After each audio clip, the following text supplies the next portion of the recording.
nice. And there you go. I expected e4 and e4 happened.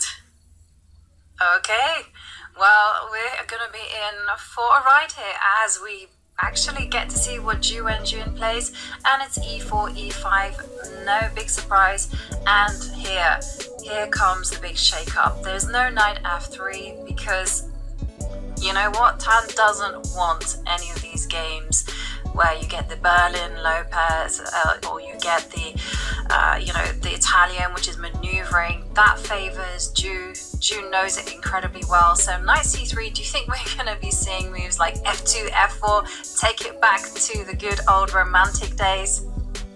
Yep. I think she's pretty much going to task Ju Wenjun in this opening as well. F2, f4 is there, but also there's a trendy line with a d4 here.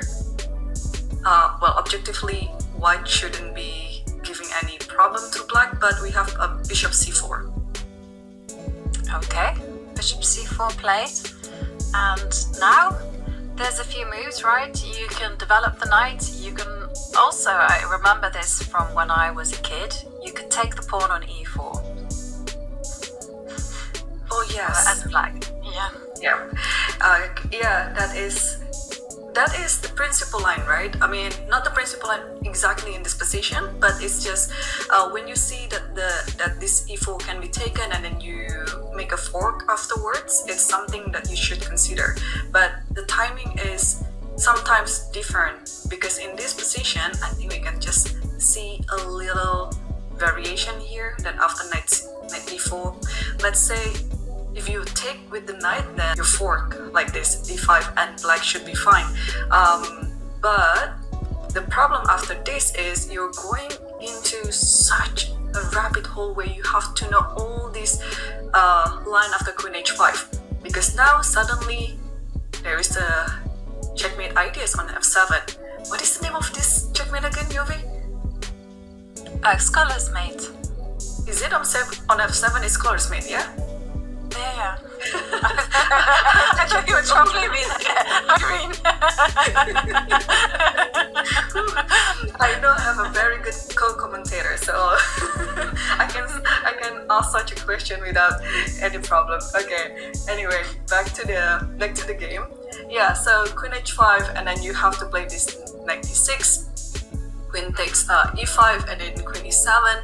Although when I see this position, this might be something that Wenjun would like to see, because after queen e7, you are guaranteed that you're going to exchange the queens. But of course, this is just one opening line, and it's not over here, because you still also have to know what's coming next after taking the queen and so on. You know, to play the position. But yeah, there's still a possibility. And apart from that, if you play a move like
are facing the age pass pawn, whenever either of the king gets to c1 or c8 or f8 or f1, depending on the color and the side, then that king will win. So either it's a draw, of course, either it's a draw or a win.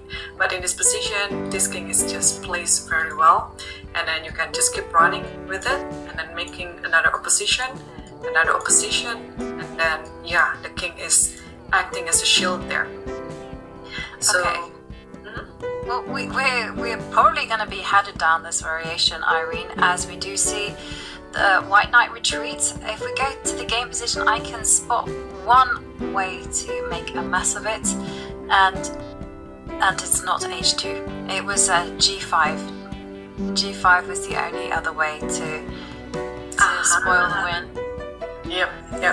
Because this would have allowed the knight to capture on g5 and then get back to the golden f2 square. There you can see the evaluation drops. I think you forgot the middle key square here. Yeah, I know.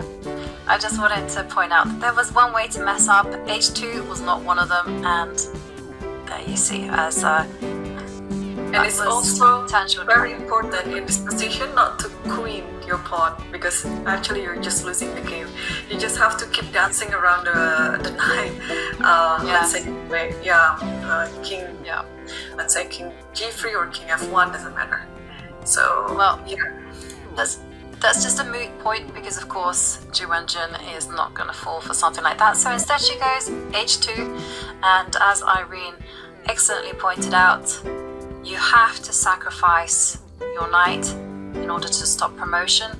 And yes, the white king can run and catch the g pawn. It's insufficient because the black king will simply run as fast as it can to win the b pawn, and ultimately it is going to be the a pawn that wins the game. And we have handshake, does it again, 4 wins in a row, and now stands just half a point away from making history as she moves to 6 points to 2. And you know, Irene, the countdown is officially on as Ju Wenjun finds herself on the brink of becoming the 4th woman